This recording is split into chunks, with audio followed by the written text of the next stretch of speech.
Benvenuti a Storie di Runner 451, il talk della corsa italiana. Da oggi, per diverse domeniche di quest'anno e magari degli anni a venire, vi terremo compagnia parlando di corsa con consigli, rubriche.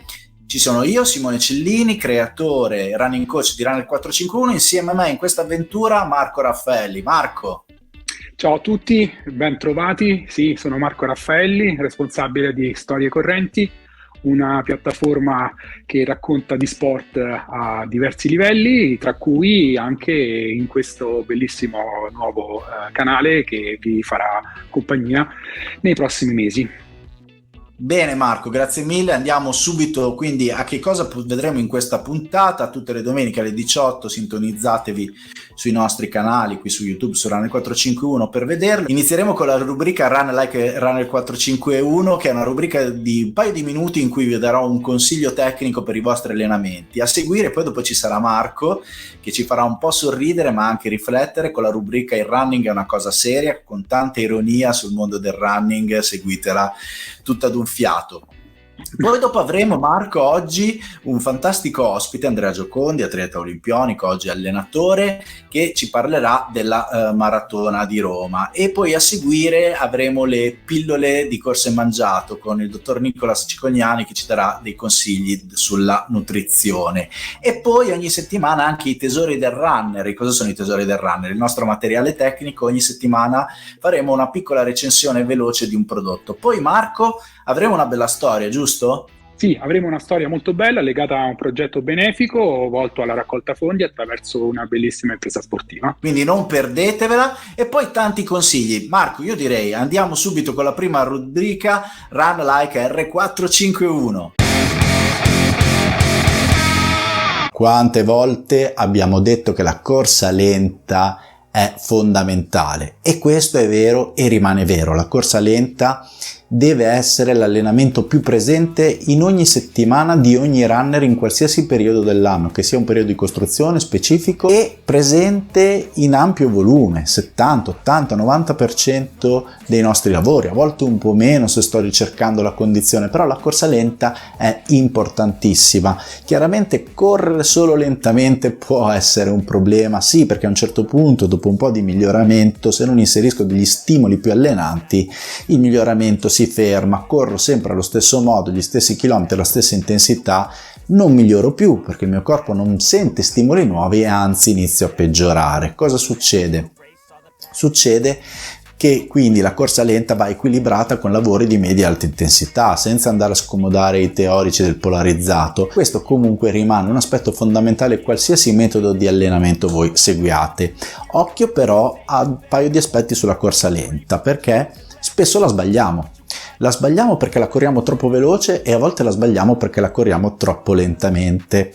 Se la corriamo troppo veloce perché lavoriamo un po' a sensazione, spesso usciamo fuori e corriamo progressivamente partendo da un ritmo basso e crescendo fino a un ritmo molto veloce. Oppure la sbagliamo perché calcoliamo teoricamente quale sarà il ritmo, prendiamo la velocità di riferimento, togliamo 40 secondi e andiamo fuori.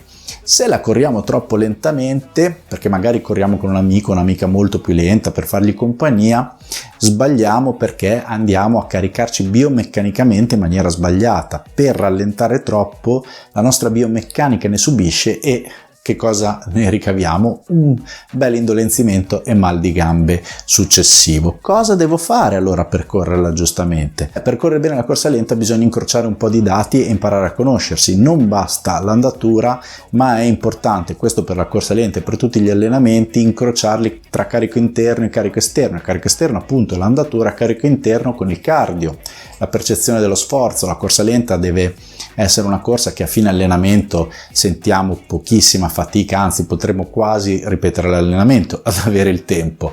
Quindi è importante conoscere bene la corsa lenta, allenarla bene, perché questa vi farà andare più veloce. Grazie Simone per questi consigli, ne faremo tesoro e li metteremo in pratica nelle prossime allenamenti, nonché i risultati in gara. Grazie Marco, grazie, però adesso è ora di ascoltare i tuoi di consigli con la prossima rubrica Il running è una cosa seria. In un momento in cui per fortuna siamo tornati a gareggiare, crediamo sia doveroso ripercorrere quelle che sono le regole fondamentali del podista in gara. Spunti interessanti, preziosi, che di sicuro non vi faranno andare più veloce, ma di certo vi salveranno da imperiture e figuracce con i vostri amici della corsa. Allora andiamo a scoprirli quali sono questi appuntamenti immancabili. Ricordate di mentire sempre sul tempo previsto di arrivo, palesando di non aver mai fatto quella gara, o che non conoscete il percorso, o addirittura che avete iniziato a correre proprio in quel momento. Farlo in zona partenza è un dogma. Quando ti sei già cambiato, sei pronto per la tua gara, posizionati lì dove ti si possa vedere bene, magari a ridosso del gazebo della squadra eterna rivale, e inizia ad eseguire funamboli. Gli esercizi di stretching fanno scena, non servono a niente, ma impressionano gli avversari. Nei giorni precedenti la gara inizi a lamentarti smodatamente sulle tue condizioni fisiche. Fallo nella chat della squadra, al lavoro, con i gruppi che frequenti. Vedrai che porterà a un risultato perfetto, salvandoti da qualsiasi figura di merda all'arrivo. Non arrivare in zona partenza vestito male. Non è vero che il running è fatto di un paio di scarpe e vie di corsa. Ripassa i fondamentali, quindi ultimo completino sociale, sbarbato, messa in piega, e vedrai che sarà già una vittoria. La tecnologia in questi anni ha fatto passi da gigante, allora perché non sfruttarla indossando l'ultimo modello di scarpa modello Eliud? Incutono timore, rispetto reverenziale, ti elevano su tutti, almeno nella zona griglia di partenza, anche indossate da te. Il vero runner, ricorda, dorme poco, fa vita monastica, è fedele al dio Olimpo dei maratona e di conseguenza arriva presto in zona partenza, anche se in cuor suo lo fa solo per il parcheggio. Quando sei uno che le prime gare le pagava in lire, si può permettere di arrivare tardi alla partenza. L'importante è avere sempre quell'aria da metà tra il poeta maledetto e il rocker appena sceso dal palco. Fa figo, resiliente, top runner del futuro, ma non far capire a nessuno che ti eri scordato dell'ennesima gara. Se non ti vedono mai con la mascella a riposo, pubblichi solo foto di bracciate con gli amici, birre spillate a tutte le ore, hai la tessera nazionale degli amici della sagra del cinghiale arrosto, per te e solo per te, andare alle gare per il ristoro finale con la squadra fa podista vero. Ricorda, non c'è mai una seconda occasione per fare una buona foto. Mentre sei in gara, in particolare all'11° chilometro in salita della maratona o della mezza maratona che il tuo amico ti aveva detto dai andiamo che è tutta piatta, quindi mi raccomando, sputa l'anima. Dai talloni, alza sempre più che puoi e ricordati, fallo sempre quando ci sono i fotografi, lo capirai con il tempo. Una condizione che non deve passare mai incompiuta, che tu sia a Boston o a New York o passando per i 5 km del giocattolo, tirare la volata per arrivare davanti all'amico di sempre, anche solo di 2 secondi, vale tutta la stagione. Infine, ridere con la medaglia al collo, credendo di aver fatto un tempone ed essere ultimo di categoria, è la misura di quanto tu non capisca nulla di running anche dopo una vita di gare. Allora amici, buone gare a tutti, con qualsiasi tempo all'arrivo, mi raccomando, sempre con il sorriso. Provateci almeno. Marco, mi hai fatto ridere, ma mi hai fatto anche riflettere, perché vabbè, tutti le abbiamo dette quelle cose al traguardo, chissà quanti lo diranno alla partenza della Maratona di Roma. E a proposito della Maratona di Roma, adesso Marco, sta a te parlarci del prossimo ospite che ci parlerà della Maratona di Roma. Abbiamo Andrea Giocondi, un ex olimpionico, una figura importante nel mondo podistico romano e non solo, dei mondiali sulle gambe, uno che ha corso veramente su tutte le piste. Buongiorno Andrea. Ciao, buongiorno Marco, buongiorno a tutti quanti. Andrea, insomma, che è un uomo di sport che sappiamo tutti a Roma è un punto di riferimento per i suoi successi incredibili dal punto di vista sportivo, sicuramente con partecipazione alle Olimpiadi, un mondiale, insomma un uomo che della corsa ha conosciuto, come ho detto io, proprio i bordi consumati delle piste del mondo e d'Italia, e oggi è un preparatore, un tecnico importante e nonché responsabile dei Get Ready di Maratona di Roma. Sì Marco, diciamo abbiamo consumato le piste e anche qualche articolazione, però proprio per questo che siamo felici, perché lo sport, ma soprattutto il running ci rende felici, è la nostra passione, la nostra missione. E il Get Ready, come hai detto te, io presenzio tutti i Get Ready, e Get Ready sono delle tappe di avvicinamento aperte a tutti per poter essere preparati al meglio alla Maratona di Roma del 19 marzo. Sono già qualche anno che riusciamo a partecipare a queste giornate di sport in giro per Roma, e quest'anno c'è stata la novità di Get Ready fuori il raccordo anulare, in tutti i sensi. Sì, grazie anche all'aiuto dei Pacer, che sono comunque che vengono dalle più parti d'Italia e non solo, anche d'Europa. Siamo riusciti a organizzare altri Get Ready in città importanti come Firenze, Milano, per cui la maratona è internazionale ed era giusto dare l'opportunità a chiunque si volesse preparare per la maratona della Run Ronde Marathon, ecco, potersi preparare non obbligatoriamente per essere di Roma, ecco, si può essere di qualsiasi posto d'Italia. Ma infatti io da consumatore, diciamo, detto così proprio in modo semplice, dei Get Ready, ho visto che c'è un forte spirito di inclusione in queste giornate, dove non c'è un colore che predomina, ma ci sono tutti i colori delle squadre di Roma, degli appassionati, anche di chi inizia a correre grazie ai Get Ready, ed è questo il segreto per il successo di queste giornate, no? Allora, la corsa è inclusione, e per me inclusione vuol dire che è aperta a tutti. E non importa quale sia il tempo, quale sia il best time che determina il cronometro, il valore dell'atleta, perché ognuno a suo modo esprime il suo meglio. Perciò dai camminatori, dai fit walkers fino ai top atleti, la maratona di Roma e i Get Ready danno spazio a tutti. E Get Ready è nato proprio per questo motivo. Tant'è che l'ultima edizione, oltre 500 iscritti, avevamo attraverso l'aiuto dei pacemaker appunto un'ampia varietà di qualità degli atleti, tutti top. Prossimo, credo sia la prossima settimana, giusto?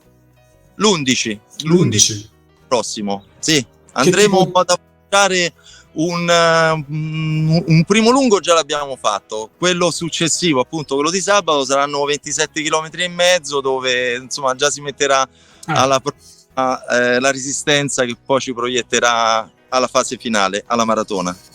Senti Andrea, è ovvio, la domanda ci sta, insomma, che maratona di Roma sarà questa del 2023?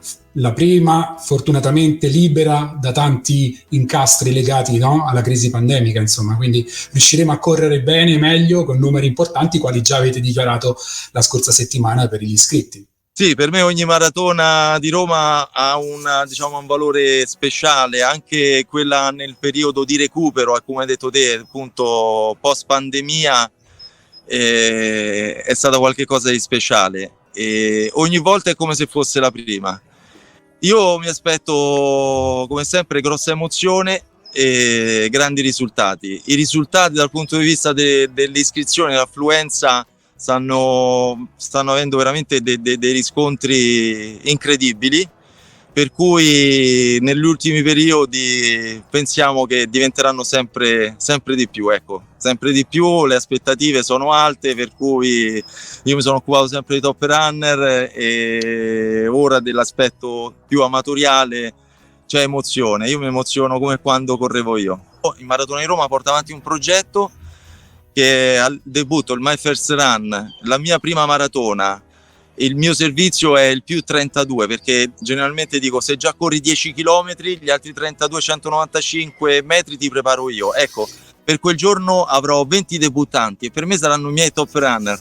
Perciò avrò tutta l'emozione e la concentrazione a seguire loro, come negli anni passati, come nell'ultimo anno, nell'ultima edizione ho seguito kenioti ed etiopi. Lo so, ma infatti poi alla fine è questo quello che raccontiamo noi con le nostre storie di Runner 451, le storie di chi fa fatica a preparare 12 settimane d'allenamento per poi arrivare quel giorno sotto le frecce tricolore, perché quest'anno ci sarà la novità delle frecce tricolore sul cielo di Roma. Eh sì, Roma è un museo e già di per sé è qualcosa di spettacolare. Poi se mettiamo qualche cosa che viene pure dall'alto con le nostre tricolore diventa veramente incantevole. Perciò correre a Roma è un incanto, l'organizzazione di Roma è veramente è aziendale perché è veramente difficile, però ogni anno abbiamo dato il meglio e abbiamo portato a casa dei risultati fantastici e io sono convinto che questo 19 marzo sarà altrettanto all'altezza. Andrea, guarda, veramente grazie per questa tua testimonianza. Io sono sempre contento di parlare con te per due motivi fondamentalmente. Primo, perché corsa alle Olimpiadi, e per noi che viviamo di sport è un qualcosa che ti resta per sempre, ma non solo dal punto di vista così del curriculum, e perché la tua capacità di saper leggere nella fatica delle persone diventa uno strumento in più per portare a casa un buon risultato, sia a livello organizzativo che personale. Quindi grazie davvero, ci vediamo ai prossimi Get Ready l'11 di febbraio con partenza da Ponte Milvio. Ponte Milvio, quindi siamo proprio nell'ombelico del running romano, e vi invitiamo tutti a correre questi 27 km o farne un pezzo insieme, che non fa mai male, la fatica condivisa si sente meno. Grazie ancora, buon lavoro e forza alla Maratona di Roma. Grazie Marco, grazie a tutti quanti. Ti racconto solamente un aneddoto, visto che tu hai parlato di Olimpiadi. Le mie Olimpiadi 1996 ad Atlanta mi hanno visto escluso dalla semifinale per pochissimi centesimi. Lì forse ho veramente capito che c'è stata la svolta, ho capito che la mia missione era forse seguire gli altri, perché sì, sono stato molto più bravo a seguire gli altri che a seguire me stesso, che per pochissimi centesimi non hanno coronato un sogno di una vita, quello di fare una finale olimpica, magari anche vincere una medaglia. Perciò ti ringrazio di aver ricordato le mie Olimpiadi, ma le Olimpiadi le viviamo ogni giorno e il 19 marzo andremo a fare la finale. Forza, dai. Grazie ancora Andrea, buon lavoro. Grazie, ciao. Marco, bellissimo questa intervista che hai fatto ad Andrea. Viene voglia di correre la Maratona di Roma. Io sarò a Roma i giorni prima, quindi magari lì ci vedremo insieme. Bello, chissà quanti correranno la città della capitale, però Marco, c'è bisogno di benzina per correre le maratone, giusto? E benzina buona più che altro. E quindi di mangiare integrazione. Quindi è arrivato il momento di ascoltare i consigli del dottor Nicolas Cicognani, biologo nutrizionista, Marco, che ci racconterà cose interessantissime con la rubrica Pillole di corso e mangiato. Ciao Nicolas, benvenuto su Storie di Runner 451. Ciao a tutti. Ciao. Nicolas, allora parliamo di corsa a digiuno per i tanti runner che si allenano al mattino presto, o anche per quei runner che cercano la performance nel miglioramento dell'utilizzo dei grassi utilizzando questo escamotage. Intanto, cosa significa corsa a digiuno e soprattutto è una pratica sicura, sana, che consigli? Allora, la corsa a digiuno significa correre senza aver mangiato da almeno 8 ore, quindi è una cosa che si fa tendenzialmente solo al mattino. E come sicurezza, sì, sicuramente non ci sono grosse controindicazioni nella corsa a digiuno. Qual è il problema? È che devo sempre fare attenzione all'intensità della mia corsa, cioè quando corro a digiuno devo sapere che non ho una quantità di energia in corpo tale da poter affrontare allenamenti molto intensi.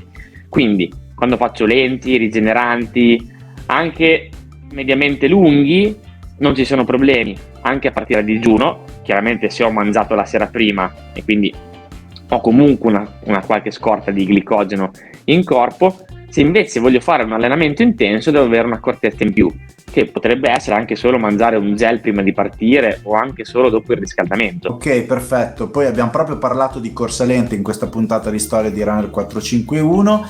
Ti chiedo, quando uno rientra da una corsa a digiuno, cosa deve fare oltre alla doccia, ovviamente? È fondamentale fare colazione, non si può derogare questa cosa, perché se io ho corso a digiuno devo necessariamente integrare carboidrati e proteine, entrambi. Ok, perfetto. È importante perché tanti purtroppo per motivi lavorativi ritagliano l'allenamento nello spazio tra il risveglio e il lavoro e magari fanno una colazione fugace in macchina mentre vanno, oppure alla macchinetta del caffè quando arrivano in ufficio. Nicolas, grazie mille per il tuo intervento in questa nostra rubrica Pillole di corsa e mangiato. Ci vediamo alla prossima puntata. Ciao e grazie. Ciao, alla prossima. Marco, non so te, ma ogni volta che ascolto un nutrizionista parlare mi deprimo. Per quanti errori facciamo più che altro? Te seguissimo bene i loro consigli. Assolutamente, bisogna stare attentissimi. Marco, prossima rubrica, i tesori del runner. Marco, mi permetto questa settimana per i tesori del runner di raccontare qualcosa di giochi in casa, se posso. Ma figurati, ma certo. Allora, dall'1 al 15 febbraio c'è in pre-order, ma poi la potrete acquistare anche dopo, la canotta Marco Runner 451, che è una canotta super tecnica. Poi nel link del video troverete la descrizione, ma soprattutto a parte bello il colore, non so se ti piace, la vedi bene? Sì, colore nostro quello, blu. Sì. E soprattutto ha due caratteristiche importanti: 100% prodotto artigianalmente in Italia, cosa che è difficile oggi trovare nel materiale da running, e poi utilizzato poliestere riciclato, quindi materiali completamente di recupero. Anche il packaging è solo in carta. Dentro, chi l'acquisterà troverà anche un mio saluto e ringraziamento in una cartolina, non so cosa se ne farà perché è più importante la canotta. È in versione uomo e donna, quindi mi raccomando, se la volete ordinatela, perché approfittate dello sconto in pre-order. Poi dopo, nelle prossime settimane, Marco, guarderemo un po' di scarpe, materiale tecnico, faremo piccole recensioni veloci di materiale con cui correre. Marco, adesso abbiamo una bellissima storia che ci racconterai insieme al nostro ospite, se ce la introduci. Assolutamente sì, Tommaso è una piacevole sorpresa, un podista appassionato che grazie alle sue gambe farà molto bene a chi ha più bisogno. Eccoci allora amici, abbiamo con noi oggi ancora un ospite importante, un appassionato delle ultradistanze, Tommaso Meneghin da Vittorio Veneto. Come stai? Esatto. Benvenuto Tommaso. Grazie mille, ciao ragazzi, grazie per l'invito. Tommaso è un appassionato, appunto, come stavamo dicendo, delle ultramaratone, in particolare delle 100 miglia americane, e la corsa è una buona scusa per portare avanti un progetto molto importante che ci racconterà lui direttamente, volto al sostegno di chi ha più bisogno, giusto Tommaso? Sì, la mia idea è quella appunto di correre il 15 aprile questa 100 Thanks Miles, che in realtà è una corsa che mi sono inventato. Mi sono inventato con la scusa di unire queste due passioni, che sono appunto le ultradistanze, le 100 miglia americane, e poi un tema che mi è molto caro, che è quella delle disabilità e dell'inclusività in generale. Il 15 aprile quindi fondamentalmente partirò probabilmente la notte e attraverserò tutta la provincia di Treviso per toccare quelli che sono tre di alcuni dei piccoli rifugi. E i piccoli rifugi sono delle strutture dislocate in realtà in tutto il nord-est, che aiutano e sostengono le persone con disabilità. L'idea nasce appunto per raccogliere fondi per queste strutture, per regalare servizi anche migliori agli ospiti, e se volete tra l'altro aiutarci sul sito 100tm.it, quindi 100torinomilano.it, potete contribuire anche con pochi euro. L'idea è appunto di sostenere queste strutture nell'aiuto e nel sostegno delle disabilità. Sì, no, volevo soltanto aggiungere una cosa molto bella di piccolo rifugio, che sono 6 case famiglia nella provincia, che hanno avuto già un'idea molto bella legata ad una gara nelle Prealpi Trevigiane, dove i partecipanti di questo grande ride che viene fatto su queste alture possono correre con un nome scritto sul pettorale, giusto? Esatto, che poi è l'iniziativa con cui io li ho conosciuti, quindi lo scorso maggio ho corso questi 45 km con 3.000 e qualcosa di dislivello, quindi è stata una gara molto tosta, ma con cui ho avuto l'occasione di portare il nome di uno degli ospiti sul mio zaino, e ho avuto anche l'occasione di spiegare alle persone curiose che mi chiedevano cosa fosse, nei momenti ovviamente in cui avevo più fiato, di spiegare cos'era la struttura, chi era Cristina, la donna di cui portavo il nome, e è stata una bellissima occasione per parlarne, appunto. Dico, è un'ottima occasione appunto proprio per portare la disabilità lì dove, no, invece viviamo di fisicità, insomma sono due mondi che si possono parlare.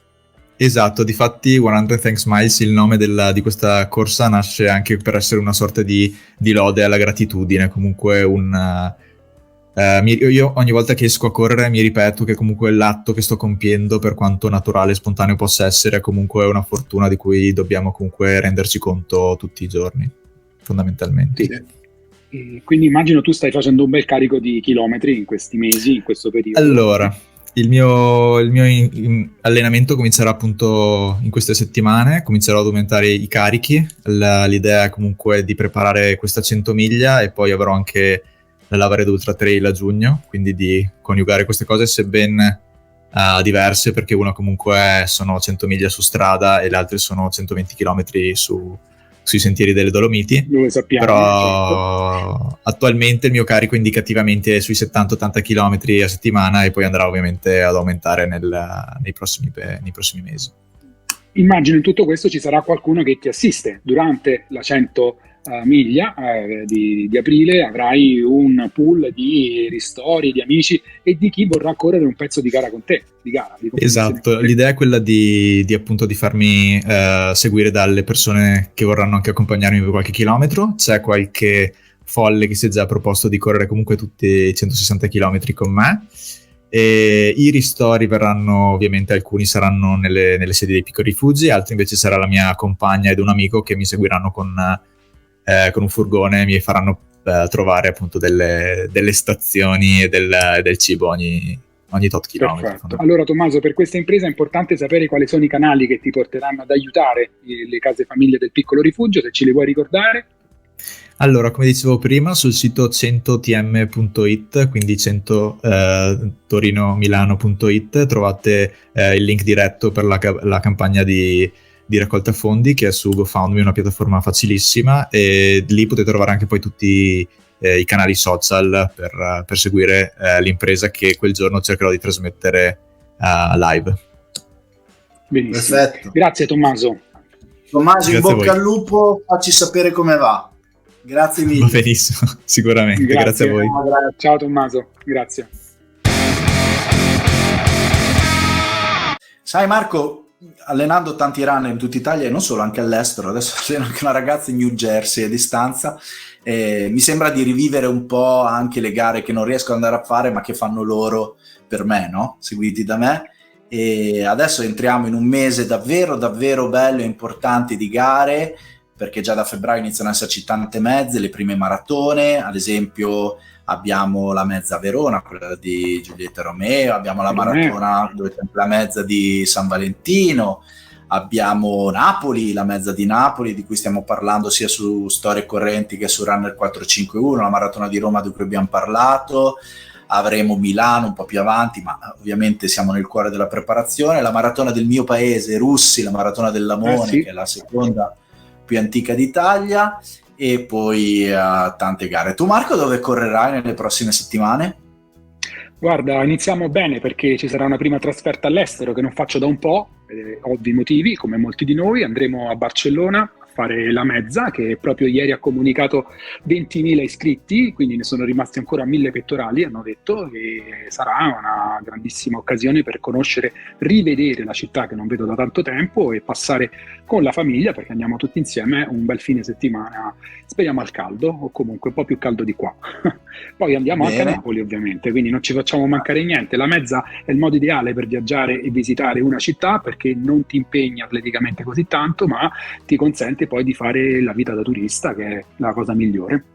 Mezza di Napoli, ricordiamo che l'anno scorso Yamen Crippa ha siglato il record italiano infrangendo il muro dell'ora, e quest'anno con un percorso ancora più veloce probabilmente si tenterà di battere il record italiano e, nelle speranze degli organizzatori, anche di battere il record europeo, a cui poi Crippa ci è arrivato vicino per pochi secondi oltretutto. Bene, quindi voi ragazzi che ci state, ragazzi e ragazze che ci state ascoltando, magari scrivete nei commenti della nostra trasmissione che gare andrete a correre, che ci interessa molto, così facciamo una bella raccolta di gare, magari anche gare che non abbiamo nominato. E Marco, che dire, diciamo che siamo alla fine di questa nostra prima puntata, vi aspettiamo alle prossime domeniche. Assolutamente sì, sarà un piacere passare insieme un po' di tempo in questo che è un angolo di chiacchiera, di sport, difficile da conciliare di solito quando andiamo in giro per gare che si corre e si fugge via, e i momenti per parlare del nostro sport preferito sono pochi, e questo è un bell'angolo, insomma, diverso dove consumare la nostra passione. Bene, allora buone corse a tutti, alla prossima. Ciao Marco, grazie. Ciao Simone, ciao a tutti.